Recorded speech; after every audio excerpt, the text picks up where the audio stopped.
side of Team Evil. They're a very aggressive team. They win via the clashes, the magic of the team fights. And I feel like the only way that, oh well, not the only way, some teams have already identified the weakness of Team Evil is that if you want to pull them apart, they will just easily shatter. But you put them together, that's where they're really strong. So expect something like, you know, the chip coming up from Powerful, or to a certain extent, even the Dark, right? Putting everybody together, stunning people up, that's why it's really strong. And we're going to start the draft immediately with the help of Team Evil selecting 1-1 as the first pick. So it looks like the draft is blazing off at this point in time, and we are just looking at a lot of these picks up happening at the same time. We do have Angela Baxia as well as the chip that has already been joining into the banning phase for the side of AZ, while for Evil they have Uranus, Yixin as well as Lancelot that's thrown out. While in the meantime, AZ picked up the Alice as well as Kimmy, while Evil, surprisingly, first pick is going to be the 1-1. Yeah, and Churros and I were discussing about the 1-1. He's never a big fan of the 1-1. Personally, I play a lot of 1-1. Got 200, 400 games on this particular character. First pick 1-1 has always been really risky, especially when, you know, you've got teams such as Absolute Zero now knows how to draft against a 1-1. But seems like right here, if you're a 1-1 player looking at what Absolute Zero has selected, I think the only person that you're worried about is perhaps the Alice, but it's easy to counter against the Alice, right? Just as long as you land down the weakness point and then use the crossbow tank as from an iframe to get out the dodge. So the final pick for the side of AZ is going to be a Hayabusa. It doesn't really give us a very general direction as to what kind of game plan both of these two teams want to go. So that is actually great to introduce some variety and, you know, some vague idea as to what the opponents want to ban and what they want to go for. But with the fact that there is already an Alice in the side of AZ, generally teams want to play around the Alice and just throw Alice into a middle of 5, which actually is going to be a very good answer to the way Your team is banning. Yeah, Kai and also the Frenchman getting banned away by the side of Absolute Zero. And remember what we talked about, how do we deal with the Alice, right? Immediately right off the bat, you think about Shred. Technically speaking, the CC also provides that Shred. We're seeing a lot more Hearts Claws 1-1 recently. Maybe the 1-1 has to go back to its roots, right? Go back to your corrosive slime. Welcome to Grog's Castle, tiny and then friend. That Windtalker kind of build where you rely mostly on your attack speed. So no more Lancelot, and I'm trying to look out for junglers that have burst potential, which is something that what Evil would very likely want to pivot into. The Joy can definitely be a case, it can definitely be something that they would want to look out for. Especially since right now the only crowd control we are realistically looking out for is that high loss. But is that really going to be enough? I think the high loss and also the Alice is there just to deal with the 1-1, right? Like, as long as 1-1 procs most of the weakness points onto either high loss or either Alice, the 1-1 is not supposed to jump into the crossbow tank because your crossbow tank ultimate is not able to basically jump from one target to the other. But it seems like Team Evil is going to be Aether going for the Joy. Unfortunately, Joy. And not just that, hey! Kagura, Sayla! Whenever we look at Kagura, we see Sayla. Oh man. And I miss this. I miss Sayla's Kagura, right? It's gone for like what? I'm actually using my fingers account here. Okay, keep at it, keep at it. So I think that this is... Oh, Harif! Finally! 6 seasons? Oh man, finally we're seeing a Harif joined in. We have been waiting for the longest time ever for a Harif to actually come into MPLSG. I love both of these two teams lineup, and I think that Evil is onto something here, right? Their last 2 picks is bursty, right? They have a way to shred Vendetta as an Alice, and they have a way to finish him off even when he's trying to heal back up, which is what I was asking for. You need to be able to shred and bruise, while in the meantime you need to have a way to finish them off, and that comes in the form of burst. A lot more pressure on the side of Fake Cutie, in my opinion.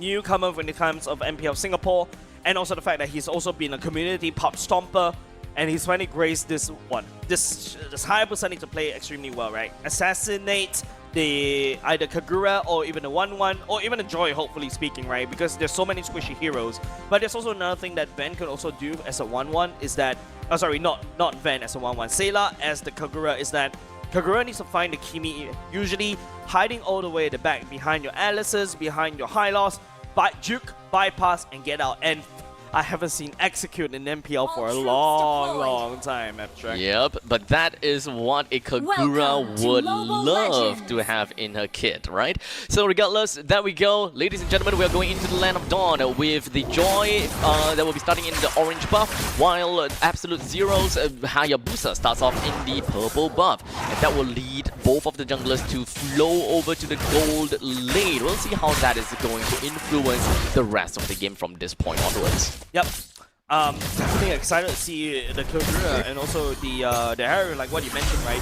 But I feel like right now, because of the Hylos pick and also the Alice pick, the 1-1 has to play a little bit safe. I'm also excited to see what kind of build that Ven could go for using this particular one. And I've been playing around with the 1-1 recently, right? Like, reading Warcry is also quite fun, especially when your crossbow and tank just do so much damage. You can just equal challenge anybody in the early game. But there's also another problem, right? Now you're facing against a Harif that could sidestep very easily. It's very hard to basically hop into your ultimate and then after that just land down a perfect weakness point proc. Yep. Now, looking at the XP lane, we do have got the Alice that will always be able to clear the wave a lot faster, but that will also means that Alice will lose quite a bit of health. So this is gonna be a high road to absolutely nowhere. While in the middle lane, we do definitely will be able to expect something. In the meantime, Aether jumping into the rhythm of Joy runs again, but will not be able to tag onto anybody. Big Cutie will try to do the same, doesn't really want to commit onto the Shadow Kill as of yet, will allow Evil to limp away. Definitely a scary composition from Absolute Zero, especially since it is going to be a Kimi plus a Hylos. They should be able to shred the lanes pretty darn easily to get themselves the lane prio. And moving from one place to another is something that they would want to do, especially since CC is pretty darn annoying and Alice might have a little bit of a problem trying to even get some kills if you wanted to. Silas probably terrified when there's no find out. Almost like a powerful jumping all the way to the back line. Fake Cutie unfazed right here, goes into the Shadow Kill, taking the Turtle along with him as well. Bucci picks up first blood onto Aether, and over the circuit, the jungler for the side of Team Evil and Powerful is already gone. 2 men down already from the side of Evil. Absolute Zero has also managed to pick up that turtle for themselves. Not exactly a great start that we'll want to see from the side of Evil, but it's okay. This laning phase, we can pretty much expect that to happen. But in the early game, we want to see Aether being able to snowball. We want to see Sayla being able to, you know, kind of snowball at the same time too. But these heroes, they come together as 5 and they will do magic. Yep, Nomad tags onto it, but Silas gets most of the damage coming up from the crossbow tank. Does buy some time for the side of Ben. Pushes Silas all the way from his ultimate at the same time, so that's A-okay. Powerful. Seems like he's trying to look for an opportunity. He will. Oh, but he will be able to find onto Nomad. The stun will be there, giving the kill over the side of Ben. That's exactly what you're looking for. Traction Pulse hack onto Powerful though, as Bucci comes in for the spread onto Powerful. Trying to sidestep a little bit, but we will not be able to get on the way. Ben down low just a little bit. Bucci still continues on the chase, but Bucci picking up a double kill already has made Cutie follow up the RNG and Aether procs the ultimate, but he has to back off. There's not enough damage from the side of Aether, unfortunately. And Absolute Zero is just flooring it and just wiping Evil off of their track. Total of 4 kills to their name, as well as about 1,300 gold to themselves. Turrets are still in a pretty healthy state all across the map. So all in all, Absolute Zero, they're just setting grounds and they're just creating a little bit of a barrier between them and Evil. Telling Evil, you know what, in the early phase, in the laning phase, don't mess with us. We have a lot of damage within of our arsenal. Yeah, Bucci is practically untouched right now. You can see how aggressive this Kimi is, right? Even Sayla, you expect Sayla as a Kagura to basically find angles to try to assassinate, but he's unable to do so because it's mostly Absolute Zero dictating where they want to fight. Yep, they have kind of a crazy and scary zoning capabilities. Not all 5 members are AGs here. Aether will be able to seal away the turtle right underneath though, but it is going to be powerful. The sacrifice over the side of Absolute Evil, sacrifice over the side of Absolute Zero. Fake Cutie is already 2-0-1. He's gonna snowball right off control.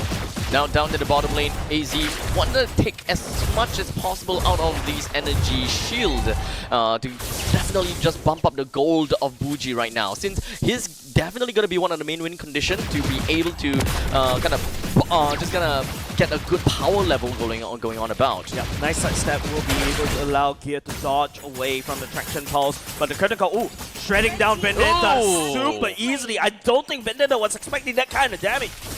This is where the curtain call just tatters onto one person, just double damage all the way through. Summon Force Lenny now mostly tagging onto the side of powerful Celis. Still unharmed right here. Shadow Kill will be able to find out the Sailor. No, immediately gets deleted. Nomad credited for the kill, but powerful Tsunami Slam Nomad all the way in, but powerful N-Van is super low. They have to back off. Can't hold the fight long enough underneath the turret to realistically be able to do anything to Nomad. But while all of this is happening up in the top lane, Evil is going to respond in kind down at the bottom by taking down the T1 turret. Top lane and bottom lane, one each. So we're still in a pretty fair game. Yeah, pretty good trade from the side of Absolute Zero and Team Evil.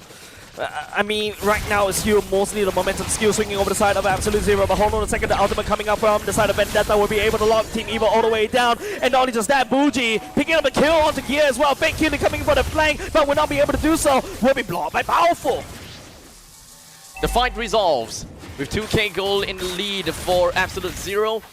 When it comes down to close to the mid stages of the game, we can pretty much expect good power and good firepower from the side of Bougie. And with that starting fight, I think I'll say that it would definitely help Fate Cutie. Zaman Force by the side of Salas right here, try to buy some time just a little bit, but it's going to be powerful right here. Try to slam it onto Salas, but it's very hard to be able to dish. Finally, the Tsunami Slam will be able to land as crossbow time prong by the side of Van, but it will be more than enough to take down Salas. Just a little bit. The Glorious Pathway, no Glorious anymore. It's powerful. Picks up the Roma for the side of the Absolute Zero.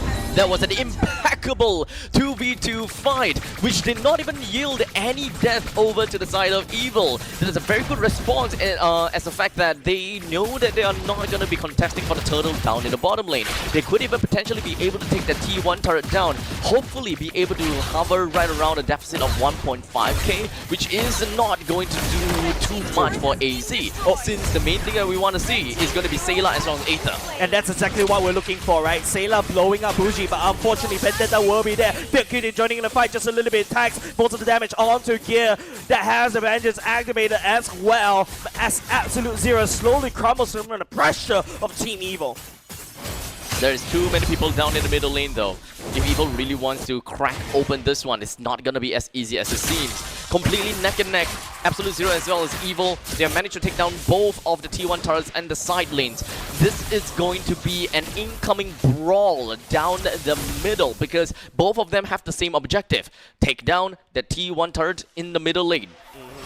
And now, Vendetta scouts out Gear, unfortunately, will be able to jump over the wall. Traction Pulse will be able to catch onto Gear though. Tags onto Fake Cutie, tags the Shadow Kill right on. Sailor is just getting caught by side of Collateral. Powerful Tsunami Slam will not be able to find anything, but Van goes into crossbow tank, but the Glorious Pathway leading the charge to the side Absolute Zero to go on in, and Aether comes in with the ultimate to try to sort it out the back line. Will be able to fight Salas, but Bougie shredding onto Aether. He goes down as Bougie picks up a kill. Ran out of gas for the Little Joy. As such, they lost 3 while Absolute Zero lost 2. The entire fight lasted pretty darn long, but the main thing for Evil is that they are the one being engaged upon by Absolute Zero. Even if they lose a little bit more than AZ, it's not gonna be a problem because the main thing that they are actually defending is the mid T1 turret. Yeah, and if you notice, these traits are actually not doing well for the side of Absolute Zero, right? Absolute Zero was ahead in terms of these gold lane and gold efficiency, but in terms of tempo, Team Evil is slowly catching up. Yep, they will pop off at 12 minutes. We will always want to look at Aether as well as Sayla. The moment that Sayla is able to get strong items that could really mess up the battlefield, that is where you will burst anyone almost immediately as long as you take a bushwhack position. And since this is broken walls, there are so many more avenues that you can walk around with. This is also gonna be helpful to Sayla, where he's just going to be able to catch up to the opponents. Vendetta will not be able to take the first skill. Traction Pulse lands finds Van. Van procs the second skill just to try to jump around. Pops the Inspire as well. Try to just jump around, hopefully do some form of damage or even tag somebody with the weakness points. The Lord now finds himself available up to the top lane. Broken Walls being able to move either to the top or to the bottom, which could be reset either way. Joy is somewhere around there. Yeah, it's very confusing a little bit, but then again, you know, Absolute Zero, they were ahead in terms of that one, but look at the gold lead. It's actually closing in. Team Evo and Absolute Zero, I think they're fighting mostly on equal footing. Nomad gets shredded by Gear. It's not going to be too big of a deal for now. But look out for the power play for Sayla. Glorious Pathway. Will not be able to find anything though. Nomad.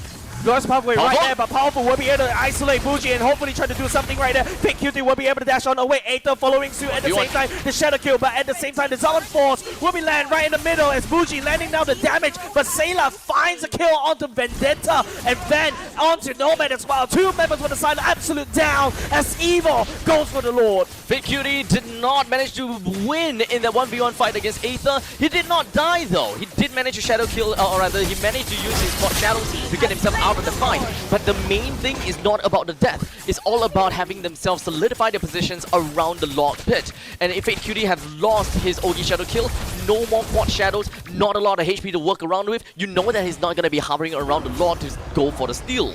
Yeah, and it's just basically Aether just sacrificing or hope for the best, right, against Fake Cutie. Fake Cutie 303 in terms of kill score, and if Fake Cutie is actually anywhere near Ben or be it a Sayla, it's going to be absolute doom for them. But with the Lord now marching down to the bottom, middle lane is gonna be gifted to Evil, that is for sure, right? But I did mention that it would be pretty brawly, because at AZ, they even themselves also know that the middle lane T1 is so important, especially for a Hayabusa. They're literally throwing every single man down in the mid lane right there, trying to defend, allowing the Lord to basically march all the way in like that. But members from the side of Team Evo just focusing mostly on that one. But order from the side of Nomad, he has some ideas. But I'm not too sure whether the ideas will come into play at all. With the Summon Force that's already been used just so that they will be able to deal with the Lord, that is going to be powerful! Tsunami Slam runs again, Nomad right into the Snapping Jaws from the side of Team Evo. Van picking up a kill onto that, goes into the attack, the perfect one, as he just shreds down members from the side of Absolute Zero one by one. He doesn't really need to kill, he just needs to push the one! As Van picks up a triple kill! My goodness me! Absolute Zero, no defense against Team Evo! That is quite an eagle battle between Bougie as well as Van. Who thought that right now Van is the one that won in the 1v1, but that's not going to be the end of the fight just yet. Shadow Kill right there, just to try to wave clear as much as possible, but look at Team Evo, how they pivot very quickly, all the way down to the bottom lane. Aether looking for some form of kills at the same time. Will be able to push, wish the ultimate. Van does a shutdown to Fake Cutie, picking up a monster kill for himself. That's what you want to see coming in from a gold laner, when they know that they have reached their peak performance with all the items that they absolutely need. They will go out of the way to really show how strong they are. They will play with their advantage and they will play with their power in mind. Powerful jumping into the danger zone for the side of Absolute Zero, right underneath the turret, right underneath the Summon Force, but it doesn't really matter as Evil once again Van takes into the skies. Salas will go down, but Salas will take him down alongside with him. Two members down, but a lot of casualties for the side of Absolute Zero. It's now just gonna be left with Bougie that managed to defend the base pretty effectively. They did not lose any more objectives after losing 4 people. So this is actually gonna be pretty okay for Absolute Zero, but they still gotta have to wait it out a little bit more because the Lord is gonna be spawning down in the bottom lane. Oh, that's an open lane, Abstract. Yeah. AZ, I think that they will worry a lot, mainly because they lost 2 fights in a row that is within of their own territory. Yeah. When you're losing fights in your own territory, in your own base, nowhere on the map is safe. Absolute Zero has to be really careful right now, and this is... I wasn't expecting that. Wait, is that you or the sound effect from the song? I can't tell, I wasn't looking at you. Make a comment. Did you think that that's the game from, that's the sound from the game, or was it actually me? This is the second time the OB actually caught me off guard. I wasn't expecting these creative angles. Next one, what will we see? The bottomless pit of this core, this crystal, huh? Can we? I hope that we'll be able to like kind of shift this. CSI enhance. Do people watch CSI anymore? No, not anymore. Oh no, I'm No, old. not anymore. I just revealed my age. Yeah. Yep. Lord marching down bot. Down at the bottom. With the lane synced up pretty effectively. With 4,500 gold in favor for Evil. They're preparing themselves for something. With Joy down in the bottom lane, CC as well as Sailor down in the middle. Ven can join into the fray anytime soon, and Powerful pops off the conceal. Oh, definitely wants to go for the Total Strike. Once again, we'll be forcing one person for the side, Absolute Zero, all the way down, but Fake this time around will be able to find Ben, unfortunately, and now all of a sudden Absolute Zero will be able to collapse onto Team Evil. That's a shutdown for the side of Silas, but Aether dancing around Vendetta right here. Vendetta desperately trying to stay alive just a little bit longer and leads the chase for the side Team Evil as Absolute Zero deals with the base defense on the Lord as the Shadow Kill tags onto Gear. Powerful shares the damage from the Hayabusa. This is a very good pickoff coming in from Fake Cutie. Yep. Immediately just bursting down on Ven. Ven thought he was safe, but alas, he was not. Yeah, it's all that chaos Fake Cutie was able to find then was absolutely crazy. That is also kind of like finding a needle in a haystack. Somehow, Getting pricked by it. yeah, and it's a Fake Cutie, he managed to do that. So that was actually a very good turning point because that was 4,500 gold in favor for Evil, and now it has been shortened by so much, 4,000 gold within a minute. That's Almost been credited to equalizing. AZ. Yeah, almost equalizing, right? That's so much shutdown gold, and that's so much value that Ben has in his pocket right now. Absolute Zero. A bit Now we more. have endless battle. Yeah, with an endless battle, and also with more gold in their pockets, a lot more confidence to step out just a little bit longer, further in their map. Now they don't have to play within the confines of their base. They finally managed to unlock themselves outside of their own home. They can finally thread around the jungles and hope to actually play around with these grasses. Good pulse, catching onto Powerful though. Just a zoning one, remind you from Sun Absolute Zero. A welcome gift. Looks like there's no need for the DHS for the side of Kimi. Aether goes onto the ultimate as well, forces the shadow kill. No which is biggie! Wonderful pull coming out from the side of Powerful onto Fake Cutie, and Fake Cutie absolutely got baited right there, Abstract. That is not the that's not the play that you want.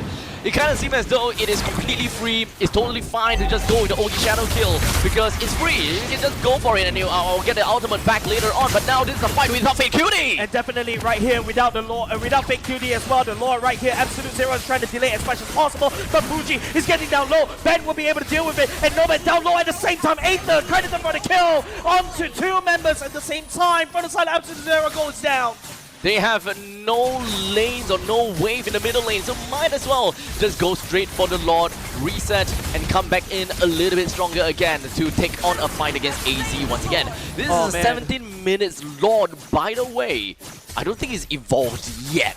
It doesn't really matter, but I mean Fake Cutie right here, taking the Shadow Kill right there, causes Absolute Zero to lose even a chance to go and get this Lord for themselves, and now they have to face the consequences.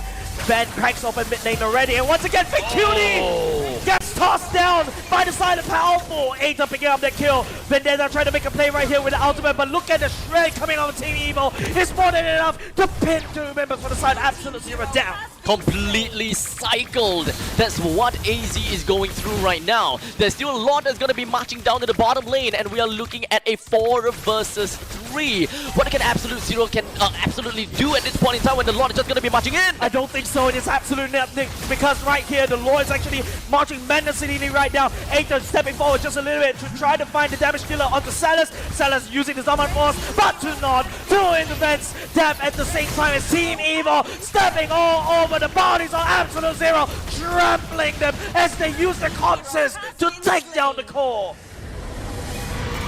That's first game to the hands of Evil.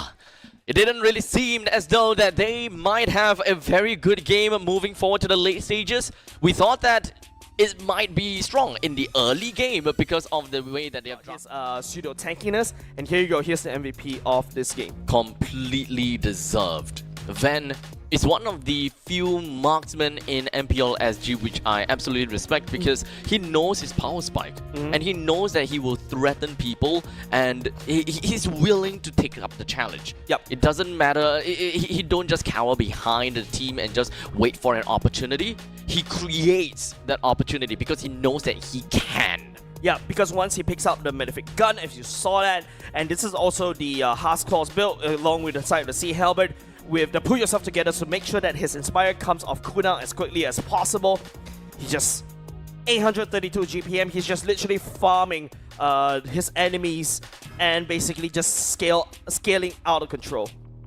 All in all, this is a pretty darn good game from Evil, as they have managed to amass a total of 63,000 gold from the entirety of the game. They, of course, actually lost like 2 of the turtles to AZ right off the bat, and it kind of seemed as though that direction would have went pretty well for AZ, especially since they were completely neck and neck in terms of turret. The top lane and the bottom lane, both the T1s are just down, and they are just working on that 5v5 in the mid lane. But just so happened that I mentioned before, Evil is a more micro-intensive team. So if they are able to match their macro against you, they're able to take away all of the side lanes away, and you can do the same thing too. And you have to go 5v5 in middle lane just so that you can bring down the T1 turret. You know that you are just playing in the hands of Evil. Yeah, and you know, the day I remember, I did say one comment, right? The day when I start to see Team Evil buckle up in terms of the macro, they can be a very scary team. And with every season, you start to see improvements, small little micro improvements on the macro gameplay. Powerful is collecting all of this information, all of this data, and they're looking to go the mile in MPL Singapore Season 10. All in all, this is the team to really look out for. It is Team Evil that has been together for the longest time ever, and largely similar players, I think, but most notably the anchor of the team, Powerful. He's been the shot caller, he's been the captain, he's been the jungler, then the roamer because of tank style gameplay that he always brings into the team. And no matter who they bring in, seasons after seasons, it may be different players, but their playstyles are still the same but evolved. Yeah, and don't forget, Team Evil came in as a team of nobodies, and they started to make a name in MPL Singapore from Season 3 all the way to Season 10. So really kudos what Team Evil has achieved so far. You know, if you invent the time machine, you go back in time, you tell Powerful, hey, you know what, you're gonna go all the way to Season 10, and now you're gonna be one of the big boys now. I think they'll be laughing at me. Understandably, so much damage taken.